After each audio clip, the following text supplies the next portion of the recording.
এই বর্ষার দুপুরে আজ আমার খুব ইচ্ছে করছিল কাঁচা আম দিয়ে মাংসের ঝোল রান্না করি। এখন থেকে রান্নাঘরে যা লাগবে সব আমার ঘর থেকে মেপে মেপে নিয়ে আসবি। তোর মা আজকে এত রেগে আছে কেন রে? তুই কিছু করেছিস নাকি?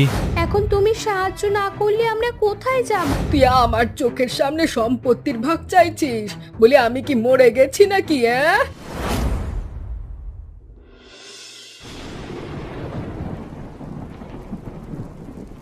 ওরে বাবা কবিতা, আকাশটার দিকে তাকিয়ে দেখেছিস একবার? মনে হচ্ছে তো আজ একেবারে আকাশ ভেঙে পড়বে। এই আষাঢ় মাস শুরু হতে না হতেই প্রকৃতি যেন একেবারে পাগল হয়ে উঠেছে। টানা 3 দিন ধরেই এক নাগাড়ে বৃষ্টি। ইস, ঘর থেকে এখন বেরোনোই দায় হয়ে পড়েছে। আর বলিস না সুনিতাদি, এই বৃষ্টির দিনে বাড়ির কাজ যেন আরো বেড়েই যায়। তার উপর মেঘলা আকাশ দেখলে মনটা কেমন ভার হয়ে থাকে। তোর সাথে দেখা হলো ভালোই হলো। আমি তো ভাবছিলাম তোর কাছে একবার যাব, কিন্তু ওই যে বাড়িতে তো জানিসই সব। আরে তোর তো অনেক আয়ু বলতে হবে রে কবিতা। আমি ঠিক তোর কথাই ভাবছিলাম আজ সকালে। ভাবছিলাম কতদিন ধরে তো কবিতা আসে না। তোদের বাড়িতে সব ঠিকঠাক আছে তো রে? ঠিকঠাক আর কোথায় দিদি, আমার ওই হাড় কিপ্টে শাশুড়ি মায়ের কথা তো জানিসই। এই মেঘলা দিনে একটু ভালো মন্দ খেতে ইচ্ছে করে, কিন্তু তার সাধ্য কোথায় বল? ওনার অনুমতি ছাড়া রান্নাঘরে এক ফোঁটা তেলও বেশি ঢালা যায় না। মা তো সারা দিন রান্নাঘরে চাল ডালের হিসেব নিয়ে বসে থাকে। একটু চোখের আড়াল হলেই উনি রান্নাঘরে গিয়ে হানা দেন। কিপটেমি তো ওনার পুরনো রোগ রে। কিন্তু এই বয়সে এসেও মানুষ এত হিসেবি হয় কি করে বলতো?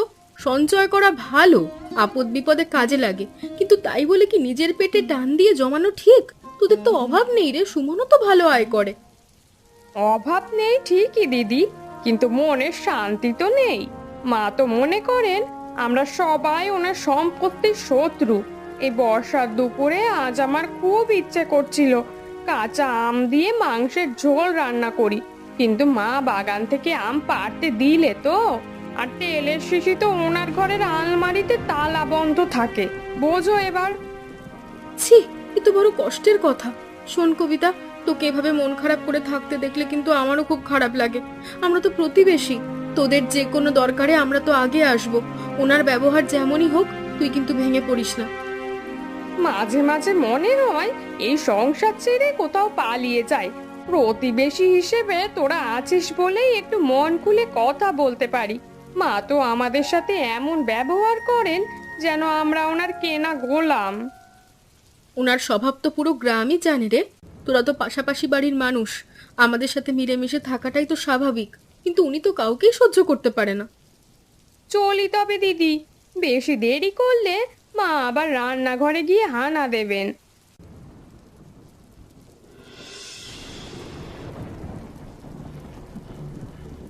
মা, ও মা, তোমার লুচি ভাজা আর কতক্ষণ লাগবে? ঠাকুমা তো ঘরের ভেতরে বসে চেঁচাচ্ছে। ওনার নাকি খুব খিদে পেয়েছে, আর তোমাকে জলখাবার দিতে দেরি হচ্ছে বলে কত কথা শোনাচ্ছে। তোর ঠাকুমা একটু পাড়ায় ঘুরতে গিয়েছিল না? এত তাড়াতাড়ি ফিরে এলো কি করে এই বৃষ্টির মধ্যে? পিহু, তুই এক কাজ কর তো মা, এই তেলের বড় টিনটা তাড়াতাড়ি নিয়ে গিয়ে চালের ড্রামের পেছনে লুকিয়ে রাখ, আর এই ছোট তেলের শিশিটা সামনে রাখ। কেন মা, ঠাকুমা দেখলে কি বকবে? তুমি তো দেখি অনেক তেল দিয়ে লুচি ভাজছো। ঠাকুমা দেখলে তো আজ লঙ্কা কাণ্ড বেঁধে যাবে। তুমি জানো না মা, ঠাকুমা কালকেও বলেছিল যে তুমি নাকি সাবান অনেক বেশি খরচ করো। ওসব বুঝবি না মা, যা বলছি সেটা আগে কর। ওনার কানে তেলের ছ্যাঁক ছ্যাঁক শব্দ গেলে উনি এখনই ছুটে আসবেন। এ বাড়ির কি একটা মানুষও কাজের আছে? ননিকে পাঠালাম কবিতা কখন থেকে রান্নাঘরে বসে আছে দেখতে, এখনো তার দেখা নেই। বলি লুচি ভাজছো নাকি সোনার মোহর বানাচ্ছ? এত দেরি কিসের শুনি? এই যা, ঠাকুমা তো এসেই গেল। মা, আমি এখন কি করব? এ কি কবিতা, এ আমি কি দেখছি? কড়াইতে কি তেলের সাগর ভাসিয়েছো? আমি কি তোকে বলেছিলাম যে পুরো গ্রামের লোককে নেমন্তন্ন করে লুচি খাওয়াতে হবে? তেলের টিন থেকে এত তেল বের করার সাহস তোকে কে দিয়েছে? মা, আসলে লুচিগুলো একটু ফুলকো করে করতে চেয়েছিলাম তো, তাই সামান্য একটু তেল বেশি দিয়েছি। বৃষ্টির দিনে একটু মচমচে না হলে কি ভালো লাগে? সামান্য তেল? তুই তো দেখি আমাদের বাড়ির শ্রীবৃদ্ধি সব এই কড়াইতেই ঢেলে দিচ্ছিস। ড্রাম থেকে একটু একটু করে নিয়ে শিশিতে রাখতে বলেছিলাম না? তুই তো দেখি ড্রামটাই খালি করে দিবি। আর এই মেঝেতে ময়দা পড়ে আছে কেন? চাল ডাল ময়দা কি আকাশ থেকে পড়ে? ময়দা চালতে গিয়ে একটু পড়ে গিয়েছিল মা, আমি এখনই পরিষ্কার করে দিচ্ছি। আপনি ঘরে গিয়ে বসুন, আমি এখনই পিহুকে দিয়ে আপনার খাবার পাঠিয়ে দিচ্ছি। তোদের এই অপচয় দেখলে শরীরের রক্ত একেবারে মাথায় উঠে যায়। আজ থেকে আর কোনো কথা চলবে না। এখন থেকে রান্নাঘরে যা লাগবে সব আমার ঘর থেকে মেপে মেপে নিয়ে আসবি। তেলের ড্রাম আর ময়দার পাত্র আমার ঘরে থাকবে। পিহু, তুই এদিকে আয় তো নাতনি। এই বড় ড্রামটা আর ময়দার কৌটোটা নিয়ে আমার ঘরের সিন্ধুকে রাখ।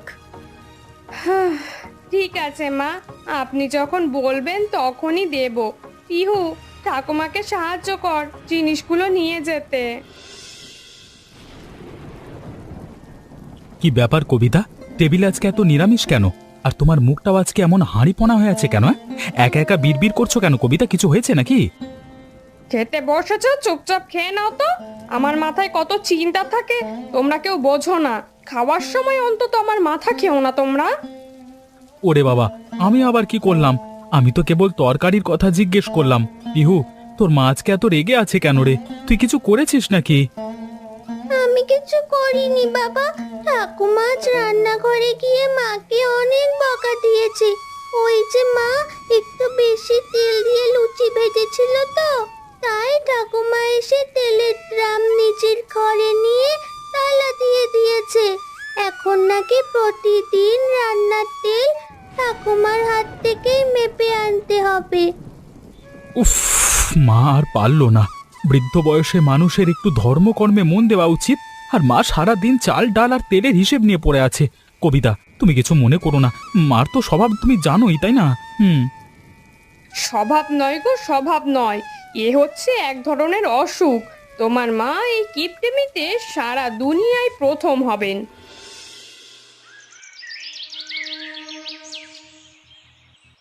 সকাল থেকে বসে আছি। এ বাড়িতে কি কেউ নেই নাকি? এক কাপ চাও কি আজকে জুটবে না? পেটটা গুড়গুড় করছে সেই ভোর থেকে। কবিতা, ও কবিতা, বলি মরে গেলি নাকি সব? এই নিন মা আপনার চা। চিনি একদম কম দিয়েছি, যেমনটা আপনি পছন্দ করেন। সাথে কি দুটো বিস্কুট দেবো মা? বিস্কুট এখন খাওয়ার দরকার নেই। বিকেলে যদি কেউ আসে তবে তাদের কি খেতে দেব? অতিথি আপ্যায়ন বলে তো একটা কথা আছে। চায়ের লিকার ঠিক আছে তো? আর শোন, মীরার কোনো খবর আছে নাকি?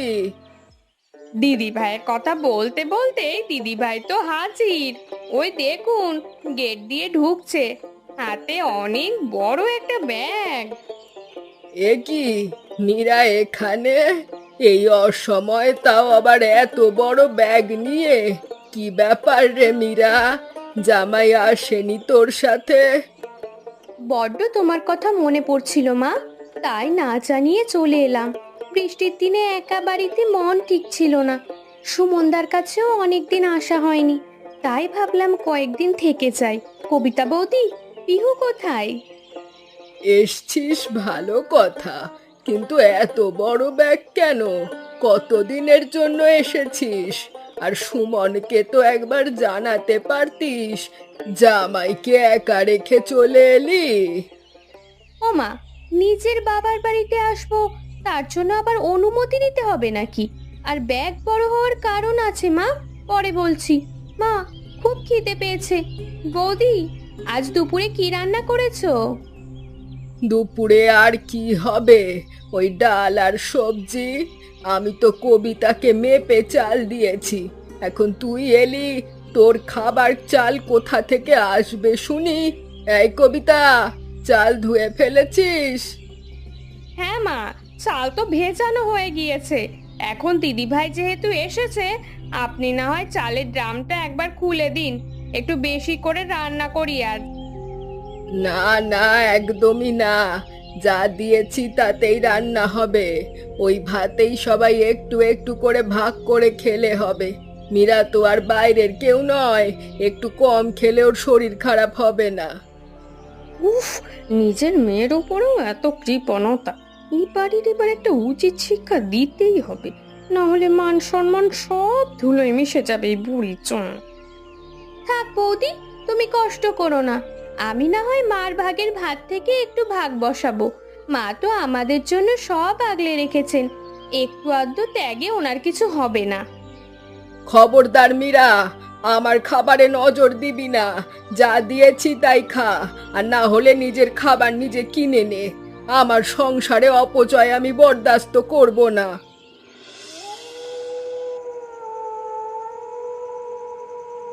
দিদি ভাই, তুমি ব্যাগ হাতে নিয়ে বড্ড গম্ভীর হয়ে আছো আজ।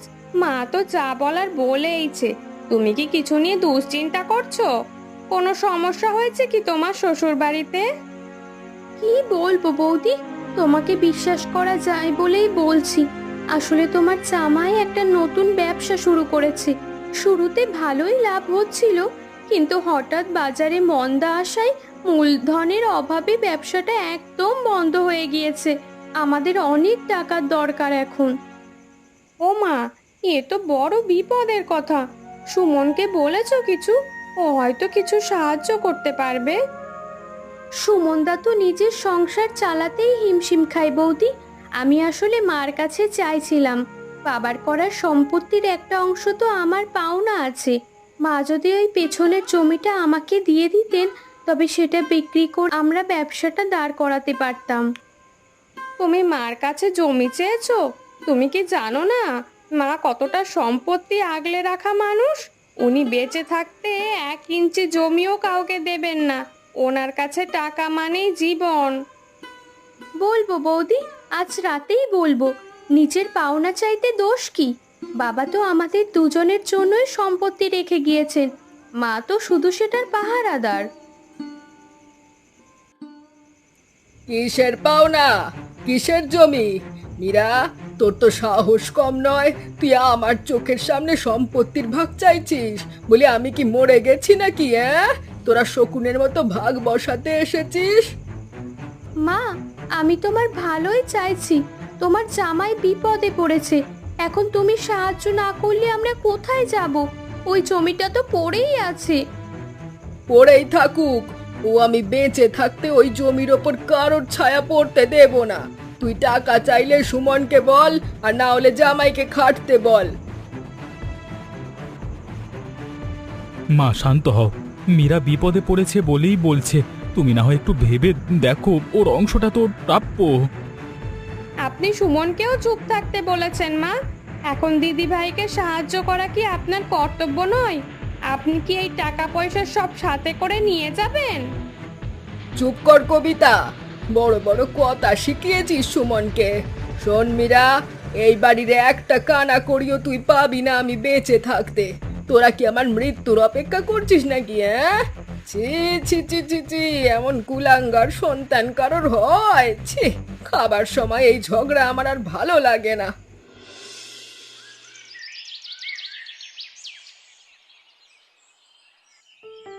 মীরা, একটু তাড়াতাড়ি হাত চালা, সুমন আবার অফিসে যাবে। আমি আজ সুজি বানাচ্ছি দিদি ভাইয়ের জন্য। মা দেখলে যদিও চিৎকার করবেন। বৌদি, তুমি আজ অনেক তেল দিচ্ছ কিন্তু সুজিতে। মা দেখলে কুরুক্ষেত্র বাঁধিয়ে দেবেন। মা তো এখন ওনার ঘরের বারান্দায় বসে নজর রাখছেন আমাদের ওপর।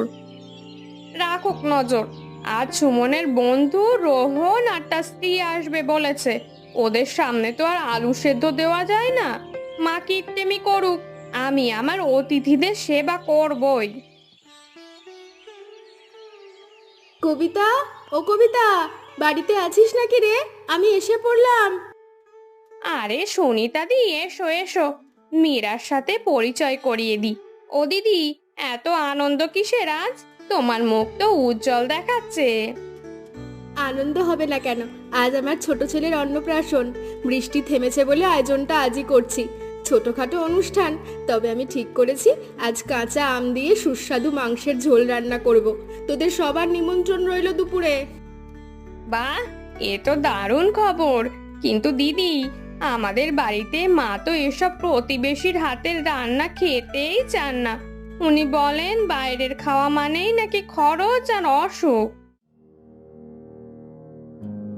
কে বললোটাকে আমি খাবো না?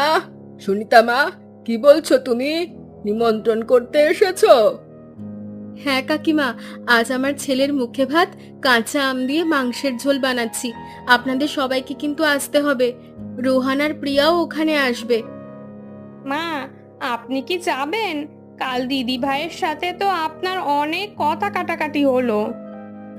ঝগড়া হয়েছে তাতে কি, ঘরের কথা ঘরে, কিন্তু পাড়ার লোকের নিমন্ত্রণ ফেরানো তো অভদ্রতা। আর তাছাড়া বাড়িতে আজ রান্না না করলে চাল তেল সবই তো বাঁচবে। আমি তবে আসি কাকিমা, ঠিক সময় পৌঁছে যাবেন কিন্তু।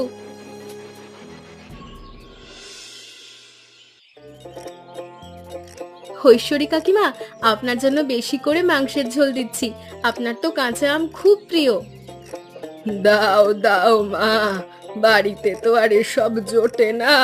কবিতা তো তেলের ভয় রান্নাই করতে চায় না। আজ তোমার হাতের সুস্বাদু রান্না খেয়ে তৃপ্তি পাবো। ঠাকুমা, তুমি তো দেখি নিচের পাতের আমগুলো চিবিয়ে শেষ করে দিচ্ছ। পাটি ভর্তি ঝোল আরো একবার নেবে নাকি? নেব না কেন? শরীরটা আজ খুব দুর্বল লাগছে, একটু পুষ্টিকর খাবার খাওয়া দরকার। ও সুনিতা মা, ঝোলটা সত্যি অমৃত হয়েছে। এই কাঁচা আমের টক স্বাদটা জিভে লেগে থাকবে। ঈশ্বরী মাসিমা, আজ কিন্তু বেশি খেয়ে ফেলেছেন। বাড়িতে গিয়ে হজম করতে পারবেন তো? রোহন, ওসব বলো না। মাসিমা অনেকদিন পর একটু মন খুলে খাচ্ছেন। সুমনেরও উচিত মাসিমাকে এমন ভালো মন্দ খাওয়ানো। সুমন কি খাওয়াবে? ও তো গিন্নি পাগল। কবিতা তো ওনার সিন্ধুকে চাবি দিয়ে রাখে। আজ সুনিতার জন্য আমি মন ভরে খেলাম। বাড়িতে গিয়ে আজ শান্তিতে একটা ঘুম দেব। বৃষ্টির দিনের এই কাঁচা আম আর মাংসের ঝোল সত্যি সেরা। দিদি ভাই, মা এখনো উঠছে না কেন বলো তো? প্রতিদিন তো ভোর হতে না হতেই রান্নাঘরে হানা দেয়। আজ কি শরীর খারাপ হলো নাকি ওনার? কাল রাতেও তো কিছু খাননি বাড়ি ফিরে। মা তো কাল দুপুরে অনেক খেয়েছেন, হয়তো এখনো ঘুমের ঘোর কাটেনি।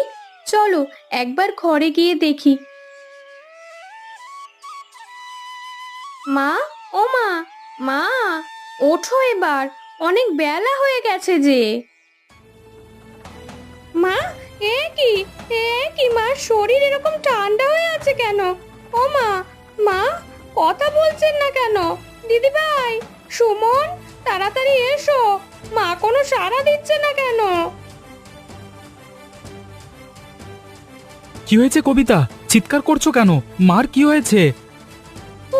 ওরে ওরে দাদা, মা তো নড়ছে না রে। মার চোখ দুটো কেমন আধখোলা হয়ে আছে। মা আমাদের ছেড়ে চলে গেল নাকি? কাল দুপুরে তো কত ভালো করে খেলেন মানুষটা। মার নেই রে মীরা, মা মারা গেছে।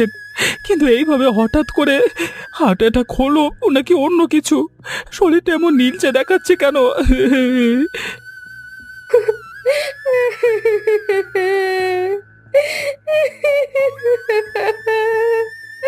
ও মা, মা এ কি হলো? আমাদের বাড়ির প্রাণটাই যে চলে গেল। না, মা আমাদের কত শাসন করতেন, এখন আমাদের কে দেখবে? দিদি ভাই, মা তো কাল সুনিতার বাড়ি এই মাংসের ঝোলকেই ঘুমিয়েছিল। ওরাই কি তবে খাবারে কিছু মিশিয়ে দিল? রোহান আর প্রিয়াকে না জানানো পর্যন্ত আমি মাকে দাওয়া করতে দেব না। আমার মনে হচ্ছে কেউ কেউ মাকে বিষ খাইয়ে মেরেছে। হ্যাঁ দাদা, তাড়াতাড়ি পুলিশ ডাকো। ওই সুনিতাই মাকে মেরেছে। মার সাথে ওনার তো আগে ঝগড়া ছিল ওই বাগান থেকে আম পাড়া নিয়ে। ওরাই নিশ্চয়ই প্রতিশোধ নিল। সুমন, পুলিশ আসার আগে আমাদের রোহন ভাইকে জানানো উচিত। উনি তো গোয়েন্দা, উনি ঠিক রহস্য ভেদ করবেন। সুমন, নিজেকে সামলাও। মৃত্যু তো ধ্রুব সত্য, কিন্তু তোমার মায়ের মৃত্যুটা স্বাভাবিক বলে মনে হচ্ছে না।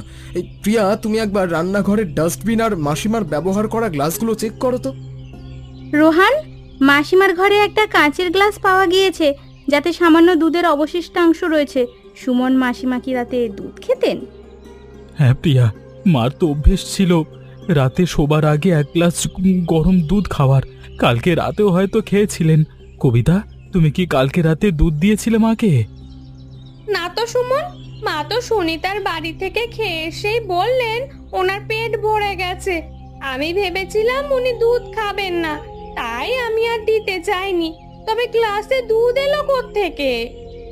তার মানে কেউ একজন রাতে মাসিমার ঘরে দুধ নিয়ে গিয়েছিল। আচ্ছা মীরা, তুমি কি মাসিমার জন্য দুধ নিয়ে এসেছিলে?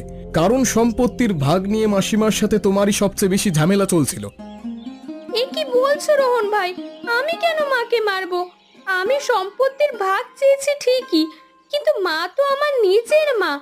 আমি কেন ওনার দুধের গ্লাসে বিষ মেশাবো? আমি তো জানতামই না মা রাতে দুধ খান। রোহান, রান্নাঘরের জানালাটা খোলা ছিল। সুমন, তোমাদের বাড়ির চাবি কার কার কাছে থাকে? আর কাল রাতে কি কেউ বাড়িতে ঢুকেছিল বাইরে থেকে? সুনিতা আর তার স্বামী আজ এখানে নেই কেন? ওরা তো প্রতিবেশী। মাসিমার মৃত্যুতে ওদের তো সবার আগে আসার কথা ছিল।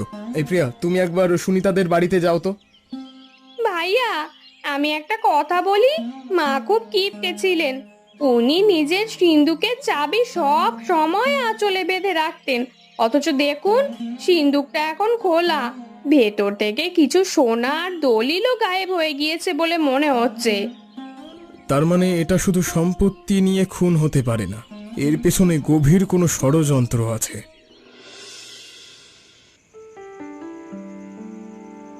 রোহান, তোমার কি মনে হয় খুনি এই দুধের গ্লাসটা সরাতে আসবে? আমরা তো সবার সামনেই বলছি এই গ্লাসেই হচ্ছে আঙুলের ছাপ পাওয়া যাবে, যাতে আমরা প্রমাণ পেয়ে যাব। খুনি যদি বুদ্ধিমান হয় তবে সে চাইবে এই গ্লাসটা সরিয়ে ফেলতে। ঈশ্বরী মাসিমা খুব কিপটে ছিলেন ঠিকই, কিন্তু উনি তার বাড়ির একটা গোপন সিন্ধুক কবিতার থেকে লুকিয়ে রাখতেন। কবিতা হয়তো সেটা জেনে ফেলেছিল। আর পালানোর পথ নেই। আমরা জানতাম তুমি আসবে কবিতা। শাশুড়ির কিপটিমি সহ্য না করতে পেরে তুমি ওনাকে চিরতরে সরিয়ে দিয়েছো। না, আমি কেন মারবো? আমি আমি তো ওনাকে শ্রদ্ধা করতাম। সুনিতার ঝোল মাংস খেয়েই মা মারা গিয়েছেন। আমাকে কেন দোষ দিচ্ছ? কবিতা, গ্লাসের অবশিষ্টাংশ পরীক্ষা করে দেখা গিয়েছে তাতে তেলের কড়া গন্ধ ছিল। তুমি শাশুড়ির লুকোনো তেলের ড্রাম থেকে তেল চুরি করতে গিয়েছিলে আর মা দেখে ফেলেছিল, তাই তুমি ওই দুধের সাথেই ওই তেলের বিষ মিশিয়ে দিয়েছো। শুধু তাই নয় কবিতা, সিন্দুক খোলার সময় মাসিমা জেগে গিয়েছিলেন। তুমি ওনাকে বালিশ চাপা দিয়ে মেরেছো। এই দেখো, বালিশের ওপর তোমার নখের দাগ। তুমি ভেবেছিলে সুনিতার ওপর দোষ চাপিয়ে তুমি পার পেয়ে যাবে।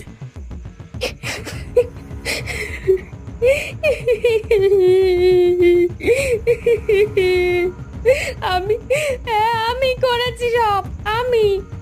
আমি আর পারছিলাম না ওনার অভাবের অত্যাচার সহ্য করতে। এক ফোঁটা তেলের জন্য উনি আমাকে চোর বলতেন। নিজের বাড়ির খাবার খেতে পারতাম না। আমার কি কোনো ইচ্ছে নেই? ইউকে ভালো মন্দ খাওয়ানোর জন্য আমাকে আজ খুনি হতে হলো। কবিতা, তুমি এত নিচে নামতে পারলে? মার কিপটেমি হয়তো বিরক্তিকর ছিল, কিন্তু মা তো আমাদেরই আপনজন ছিলেন। তুমি শুধু টাকার লোভে মাকে মেরে ফেললে। বৌদি, তুমি সম্পত্তির ভাগ আমাকে দেবে না বলেই কি মাকে মেরেছো? ছি, আমি তোমাকে কত ভালোবাসতাম। সুমন, পুলিশ বাইরে দাঁড়িয়ে আছে। কবিতার এই অপরাধের শাস্তি আইন দেবে। কিপটেমি একটা রোগ হতে পারে, কিন্তু সেই রোগের চিকিৎসা খুন হতে পারে না। বড়দের এই লড়াইয়ে আজ আমি আমার প্রিয় ঠাকুমাকে হারালাম। এমনই রহস্যময় ভিডিও দেখতে চাইলে আমাদের চ্যানেলকে সাবস্ক্রাইব করতে ভুলবেন না।